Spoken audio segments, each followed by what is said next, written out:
Durante años, Egipto estuvo en decadencia, dividido y con las tierras del norte bajo dominio de los Hyksos. Los templos se vaciaron y los faraones perdieron influencia, pero los tiempos cambiaron. Egipto comenzó a reconstruirse lenta pero decididamente. De un reino debilitado, pronto se convertirá en un poderoso imperio que se extendía desde los desiertos de Nubia hasta las costas del Levante. Esta es la historia del retorno del poder y la fe en uno mismo. Estás en el canal Historia Asombrosa. Aquí la antigüedad respira a través de los siglos. Hoy les contaré sobre ese capítulo de la historia egipcia que con razón se llama la Edad de Oro, quién estuvo en los orígenes del nuevo reino y cómo el país pasó de las ruinas a convertirse en una superpotencia de la Edad de Bronce. Quédense, vamos allá.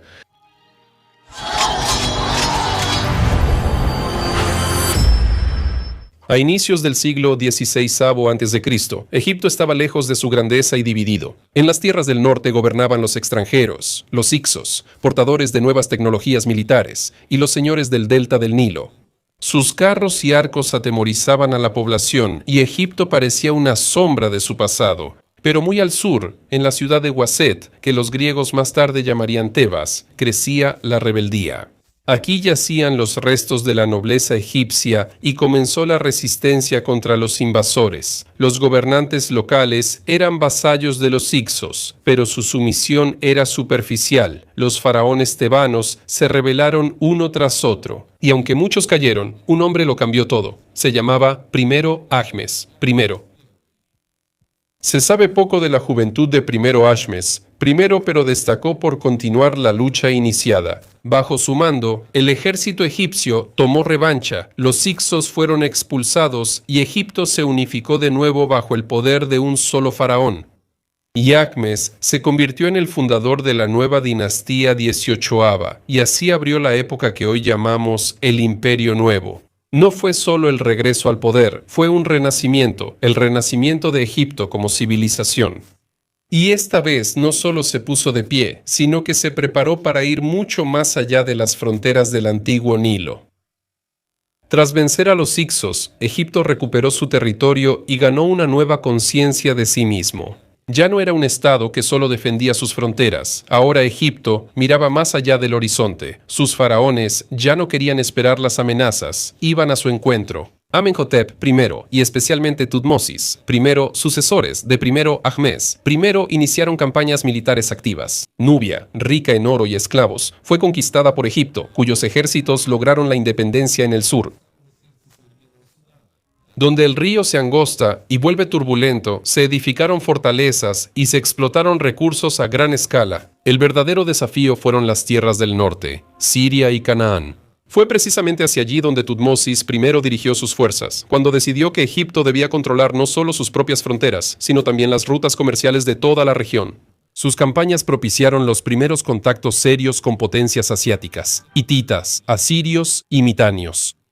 Así surgió el modelo imperial. Las tierras conquistadas se volvían vasallas, los gobernantes locales se sometían al trono egipcio y las riquezas fluían a los faraones, permitiéndoles construir templos, tumbas y palacios. Pero mantener un imperio así no era más fácil que crearlo. La siguiente generación de Tutmosis, incluyendo a Tutmosis III, apodado el Napoleón del Antiguo Egipto, convirtió a Egipto en la potencia más poderosa del Medio Oriente. Su ejército marchó hasta el Éufrates y los enemigos preferían negociar antes que resistirse. Así, Egipto entró en su época dorada, un tiempo en el que gobernaba no solo la tierra, sino también las mentes de los pueblos que lo miraban con asombro y temor. Todo iba según lo planeado. Tras la muerte de Tutmosis, segundo su hijo, Tutmosis, segundo I, subió al trono, pero solo tenía pocos años. Egipto requería un gobernante y ese vacío se llenó. Hatshepsut, hija del faraón, esposa del faraón y, como resultó, futura faraón, al principio gobernó como regente, pero pronto, rompiendo todas las tradiciones, Hatshepsut se puso las insignias reales, subió al trono como gobernante legítima y ordenó que la representaran con barba y vestimenta masculina. Así, en Egipto apareció una mujer faraón, un fenómeno raro, valiente y, para los estándares de esa época, revolucionario. El gobierno de Hatshepsut se convirtió en una época de prosperidad. En lugar de conquistar, Ella apostó por el comercio y la arquitectura. El ejemplo más destacado fue su expedición a la misteriosa tierra de Punt.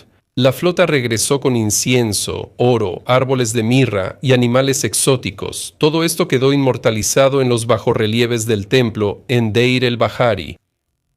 Hatshepsut construía para reforzar el orden, no por gloria. Restauró templos destruidos en disturbios, amplió el templo de Amón en Karnak y erigió obras arquitectónicas comparables a las pirámides. Por sus grandes ambiciones, su gobierno fue ejemplo de estabilidad, renacimiento espiritual y auge económico. Tras su muerte, inició lo que hoy sería una guerra de información. Su nombre fue borrado de los bajorrelieves y destruyeron sus imágenes. Tal vez Tutmosis, que asumió tras la muerte de Hatshepsut, intentó borrar su gobierno de la historia, pero no lo consiguió. Sus edificaciones e imagen perduraron siglos. Hatshepsut probó que en Egipto el poder era también la fuerza de las ideas, no solo de la espada. Después de la muerte de Hatshepsut, Egipto volvió a la expansión militar. Tutmosis III, ya adulto, inició una serie de campañas brillantes. No solo restauró las fronteras, también las expandió más que cualquier otro. La victoria en Megido simbolizó una nueva era. El ejército egipcio avanzó con confianza hasta la frontera de Mesopotamia. Tutmosis III creó un imperio desde Nubia hasta el Éufrates. En las tierras conquistadas, ponía gobernadores egipcios, recaudaba tributos e invitaba a los líderes locales a la corte del faraón. No era solo control, sino un sistema de influencia política, donde el poder blando coexistía con la espada. Las siguientes generaciones heredaron este modelo. Amenhotep II y Tutmosis IV continuaron las campañas de construcción, pero el verdadero florecimiento llegó con Amenhotep II I. Su reinado se convirtió en un símbolo de paz. No conquistaba por la fuerza, negociaba e intercambiaba cartas y regalos con los gobernantes de Mitanni, Atusa y Babilonia. Esta correspondencia ha llegado hasta nosotros en forma de las cartas de Amarna, un archivo diplomático único en tabletas de arcilla.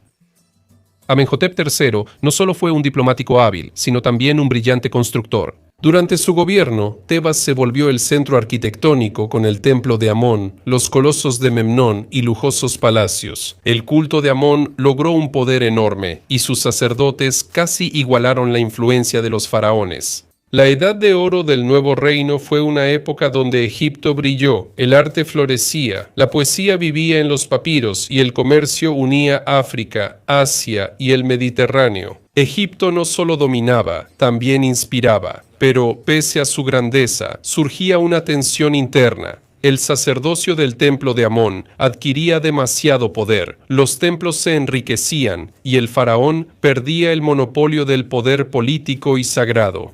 Y entonces apareció un hombre que decidió cambiar la esencia misma de la fe egipcia. El faraón Amenhotep, cuarto hijo de Amenhotep. Tercero pronto cambió su nombre a Akenatón. Agradando a Atón, elevó al pináculo del panteón una nueva fuerza, el disco solar y encarnación divina de la luz. Por primera vez en la historia de Egipto, el faraón rechazó la supremacía de Amón y propuso un culto en el que solo hay un dios. Por supuesto, esto no era un monoteísmo completo, pero un solo Dios era venerado por encima de todos los demás. Egnatón fue más allá. Construyó una nueva capital, la ciudad de Ajetatón, hoy conocida como Amarna, lejos de Tebas y su burocracia de templos. Allí, en las arenas, creó un reino de luz, con banquetes familiares, oraciones y rituales para Atón. Las imágenes se volvieron más suaves, más humanas. Egnatón y su esposa Nefertiti eran representados en escenas de la vida familiar, jugando con sus hijos bajo los rayos del sol, pero detrás de esta poesía se ocultaban conmociones. El culto de Amón fue suprimido, los sacerdotes perdieron poder, su nombre fue borrado de templos, la estabilidad política se debilitó y las provincias y territorios del norte empezaron a separarse. Tras la muerte de Egnatón, Tutanjatón, un niño, heredó el trono y fue renombrado Tutankamón. Fue una señal clara del regreso del culto de Amón. Junoforón simbolizó la revolución religiosa. Durante su gobierno se restauraron costumbres y los templos de Amón recibieron ofrendas de nuevo. Tutankamón murió a los 19 años y fue enterrado rápidamente. Sin embargo, su tumba intacta lo hizo el faraón más famoso para futuras generaciones. Después de él, el poder pasó a los regentes Ay y luego a Horemheb, quien finalmente anuló todas las reformas de Egnatón y restauró el panteón tradicional. El experimento religioso concluyó, pero sus ecos perdurarán en la cultura egipcia como recordatorio de que incluso en imperios con largas tradiciones pueden surgir terremotos ideológicos. Cuando Ramsés II asumió el trono, Egipto había restaurado sus tradiciones y los templos estaban llenos de sacerdotes y dioses. Pero con la llegada de este faraón, el Estado entró en una fase de poder ostentoso y grandiosas ambiciones. Ramsés II no solo gobernó, sino que creó una era con su nombre. Comenzó joven y reinó más de 60 años. Desde los primeros años de su reinado, llevó a cabo campañas en el norte, buscando mantener el imperio egipcio en Asia. Su episodio militar más famoso fue la batalla de Kadesh contra los hititas. Esta batalla es la primera documentada históricamente por fuentes escritas y pictóricas de ambos bandos. Aunque ambas potencias proclamaron la victoria, en realidad fue un empate heroico, y más tarde se firmó el primer tratado de paz internacional conocido en el mundo. Luego, Ramsés se enfocó en consolidar el poder y la propaganda cultural. Ordenó que se tallaran escenas de sus victorias en las paredes de los templos, y su nombre en muros, obeliscos y estatuas por todo el país. Pero Ramsés no solo fue un guerrero, también fue un constructor, un mecenas y el showrunner de su época. Él construyó magníficos templos en Abu Simbel, donde sus gigantescas estatuas están talladas en la roca y miran hacia el Nilo. Amplió Karnak, construyó lagos sagrados, palacios y fundó una nueva capital, Per-Ramsés, en el delta del Nilo, destacando el traslado del poder del sur al norte. La religión de Ramsés vivía un auge, los sacerdotes de Amón prosperaban y los jubileos de Set, símbolo de la renovación real, se celebraban más que con cualquier otro faraón. Cuando murió, Egipto estaba en su apogeo, rico, estable y temido por sus vecinos, pero ese auge, como en todas las civilizaciones, fue un punto de inflexión. Los siguientes faraones ya no tenían su carisma, recursos ni suerte. A la sombra de los templos gigantescos y las campañas victoriosas, florecía también la vida cotidiana de los egipcios, vibrante, contradictoria y sorprendentemente viva. El nuevo reino fue una época de expansión política y madurez cultural. Las mujeres, a pesar del sistema patriarcal, gozaban de una libertad inesperada. Podían poseer tierras, participar en el comercio, divorciarse, aunque casi siempre los faraones eran hombres. Precisamente en esta época encontramos a Hatshepsut, Nefertiti y Tiyu, mujeres cuyo impacto se sentía a nivel estatal. La educación pasó a ser la clave para ascender socialmente. La burocracia egipcia necesitaba escribas alfabetizados, y esto formó una capa única de personas educadas que dejaron cientos de papiros, registros e inscripciones. Dr. L. Medina, el asentamiento de los artesanos que construyeron las tumbas en el Valle de los Reyes, nos dejó decenas de textos que van desde la lírica amorosa hasta disputas cotidianas y listas de suministros. Aquí encontramos cuentos y fábulas donde los animales actúan como personas y los héroes reflexionan sobre destino, honor y amor. La religión impregnaba todas las esferas de la vida. En esta época se crean y canonizan los principales textos sagrados, especialmente el Libro de los Muertos, que se ponía en la tumba de quienes podían costearlo. Amón, Ra, Osiris, Isis, Hathor, Thoth. Había muchos dioses, y cada uno tenía su propia esfera y rituales. Hacia el final del Nuevo Reino, aumentó la popularidad de los cultos zoomorfos, y la momificación de animales como gatos, ibis y cocodrilos se convirtió en una práctica masiva. Las imágenes no solo eran rituales. En objetos cotidianos de las tumbas hay escenas de música, bailes, juegos y banquetes. La vida, con todas sus alegrías y preocupaciones, dejó su huella en la piedra y la arcilla.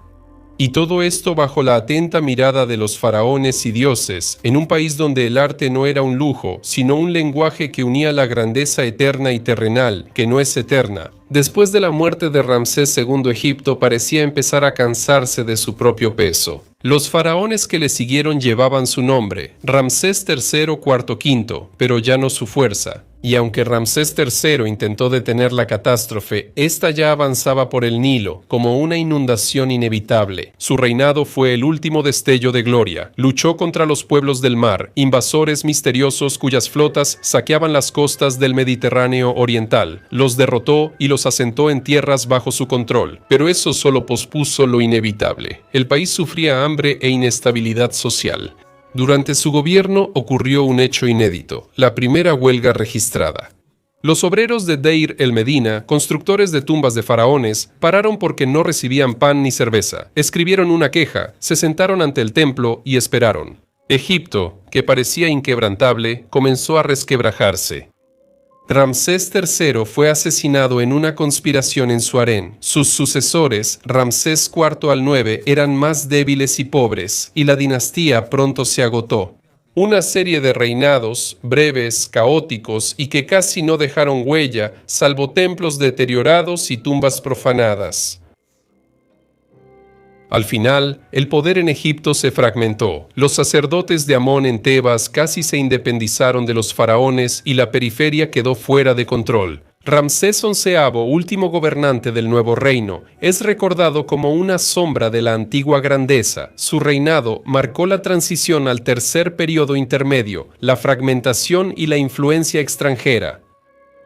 Así concluyó la era iniciada con la expulsión de los Hicsos y el ascenso de Yahmés, no con estruendo, sino con un suspiro cansado. Pero incluso cuando Ra se ocultó tras el horizonte occidental, no desapareció para siempre.